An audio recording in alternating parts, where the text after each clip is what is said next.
I've been extremely inspired by the words of Jessica Hoffman Davis in thinking about how arts are so necessary and influential in all forms of education.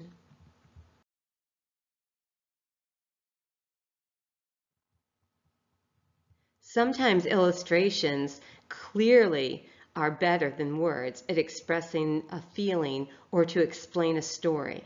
As Hoffman Davis writes, we turn to the arts to make sense of human experience because they provide a vocabulary that truly describes all that we encounter and value all that is wonderfully beyond measure.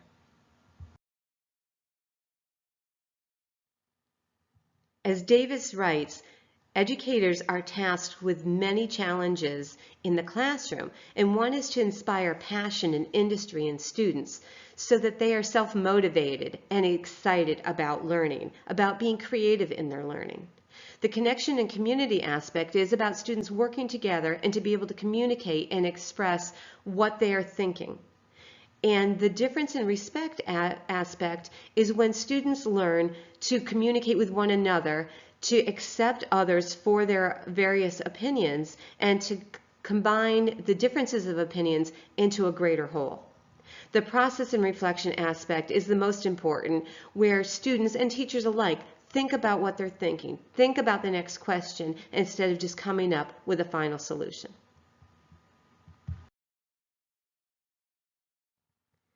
Educators face many challenges when working to incorporate creativity in all lesson plans.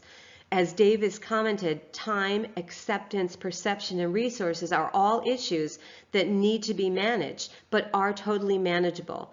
And once other educators and parents understand the importance and the beauty of introducing creativity into those lesson plans and how beneficial it is for the students, that perception and acceptance of art in all the classes is certainly going to be much easier. Whys and hows of the process and reflection include posing questions, and include asking students to think about things in a deeper level, and maybe not coming up with a solution, but coming up with another question. So creativity and critical thinking go hand in hand, and how students reflect upon what they're doing and come up with new ways of thinking. When we encourage our students to think about what they are thinking, we are challenging them to ask more questions, to ask questions of each other, and to come up with solutions that might be bigger than just a clear-cut answer. Sometimes it takes thinking about thinking to get us to the next level of creativity. In a recent issue of Time magazine, I read that education should leave room for more uncertainty and student-led discovery. This article addressed some of the complications that we have been talking about in this class and others about skills necessary for the 21st century. And it's no longer a matter of students learning facts and memorizing figures. It's about being able to communicate, being able to work together, and to solve problems in the world scope. And this education that includes creativity allows for students to think bigger thoughts and have more complex solutions.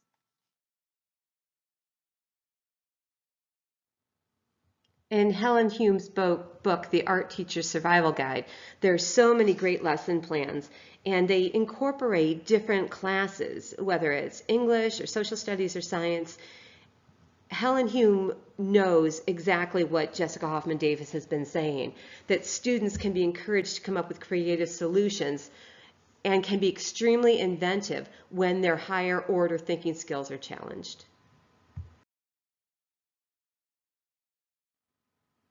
What beautiful paintings can be created from a lesson plan in geography. So students are challenged to think about cityscapes and landscapes and ocean views, and fabulous work arises.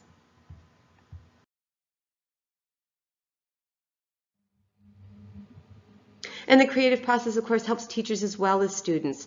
We are inspired by our students when they are being creative, and we are also inspiring when we use creativity to teach our lessons. When everyone comes together, educators, parents, the school committee, students, and talk about the values that arts play, whether it's theater or music or visual arts, that is when students benefit the most.